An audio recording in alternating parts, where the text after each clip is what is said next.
Hi everyone, it's Akayani Chamberlain from the Living Connection, and I just don't feel satisfied today. There's something that I want to share with you that's not easy to share with you, and I've been kind of, beating around the bush with myself today because, of course, no one likes to be the bearer of bad news.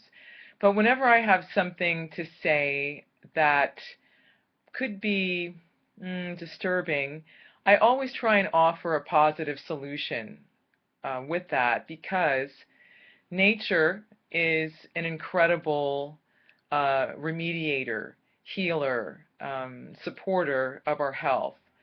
Now, by now you've heard it's not really old news because the situation is actually worsening, but the nuclear meltdown and explosion at Fukushima in Japan is actually rated to be the worst environmental disaster on the history of the planet, and we've done some pretty messed up stuff. Um, the radiation is, equal to, if not worse than, Chernobyl, which has never really been contained anyway. So what does this mean for us exactly here in North America, and actually in our oceans and seas? The thing about radiation is that it can't be smelled and it can't be seen, but that doesn't mean that it's not here. And in fact, the increase of radiation in North America has been on the uprise ever since the 1940s, when Oppenheimer and crew started doing nuclear testing out in the deserts of New Mexico, and of course, the United States infamously dropped bombs on Hiroshima and Nagasaki, and now, in a very ironic twist of fate, the very thing that hurt them so badly um, has now come back to haunt them in spades. So the Fukushima meltdown is getting worse. There really has not been much of anything done about it, certainly nothing intelligent, and it has seeped into our food supply and our water. So radiation has a lot of negative effects, aside from the obvious effects that we're more familiar with in a dramatic way of causing burning. It also makes it so you can't reproduce. It causes cognitive um, problems, lowers IQ. Children are particularly susceptible to this. It interferes, in short, with the thyroid gland, and the thyroid is important for so many regulatory functions in the body, as well as reproduction. Reproduction, hormonal, brain, cognition, etc. So we have reason to be concerned and we have reason to be alarmed. One of the solutions that you can use is something called iodine, right? We all remember iodine. So there's something called nascent iodine. There's also a book that I want to recommend that you pick up. It's written by Lynn Farrow, Lynneffarro, and she's a breast cancer survivor.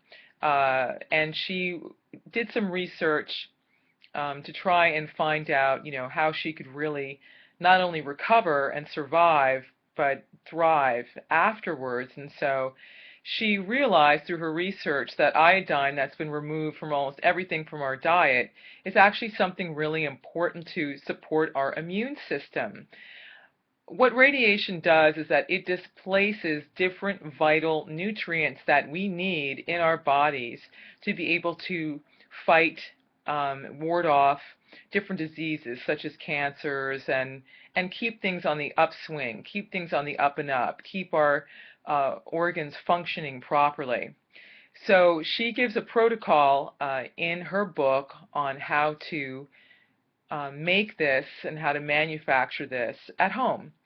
I know there's also some various sites out there that are selling iodine, nascent iodine, and that's fine. I don't have any particular recommendations of a site, um, but I know of one that's already sold out. So if you want your children to be able to reproduce, to be able to grow in a healthy way, to have their IQ functioning at a level that it should be functioning, to prevent against different kinds of cancers and to support your immune system. I highly recommend that you look into um, starting to supplement with iodine. There's also other things that have been in her water for quite some time now. I know personally I live here in the city of New York, and the city of New York, in spite of the fact that for very many years we had the cleanest water supply in the country, the city has elected to put fluoride in our water supply. Fluoride is a known neurotoxin. It dumbs down and impedes the function of the pineal gland, the third eye, and it's actually bad for your teeth, contrary to popular propaganda. Chlorine is another thing that's been put in our water that also displaces a lot of vital nutrients. I've been smelling the water here lately, and it smells like a swimming pool. I don't mind swimming in a swimming pool, but I don't feel like drinking it. And also bromide is another one. So we've got quite a cocktail of bromide, chlorine, fluoride, and now an insane amount of radiation.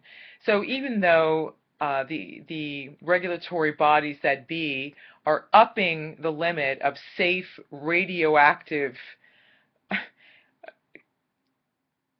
foods and water, etc., that you can consume, which is an oxymoron in and of itself, don't believe the hype. There is no such thing as a safe level of radiation. So you really need to look into that. This is also the reason why I am so on point about taking my supplementation every day to make sure that I get at least, 1,800, if not 2,000 IUs of vitamin D a day, of my full spectrum of B vitamins, and my full spectrum of trace minerals, magnesium, calcium, selenium, etc.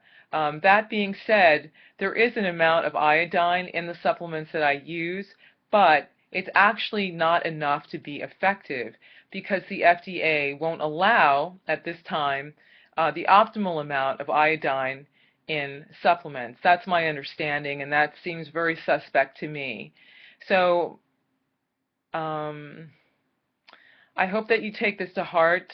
Men, women, children, pregnant women, everyone, please make sure that you are eating as cleanly as possible. Be very careful about what you ingest. Make sure that you are eating leafy greens at least 3 times a week. You can have that in your juice. Do a liver detox on a regular basis. Again, you can do something more elaborate. Like Dr. Schultz recommends, do a cleanse with the teas and the tinctures, etc. Doing a bowel cleanse previous to that. And or to maintain your health and the health of your liver, which also is extremely important for digestion and your immune system, since it's a clearing pathway for detoxification of the body. Make sure that it's functioning properly. You can also take a Hepacil Detox supplement, which I take on the regular. It's very easy. It's 3 tablets, a minimum a day. You can do more if you feel that you need to. So I have some other beautiful positive thoughts that I am going to pursue in the upcoming weeks. So the Iodine Crisis by Lynn Farrow, there's a protocol in there. Green leafy vegetables, make sure that your liver is staying clean and healthy. Please make sure to take non-toxic, pure, optimal supplementation to keep everything working properly. Be very careful about what you eat. Try and get enough sleep.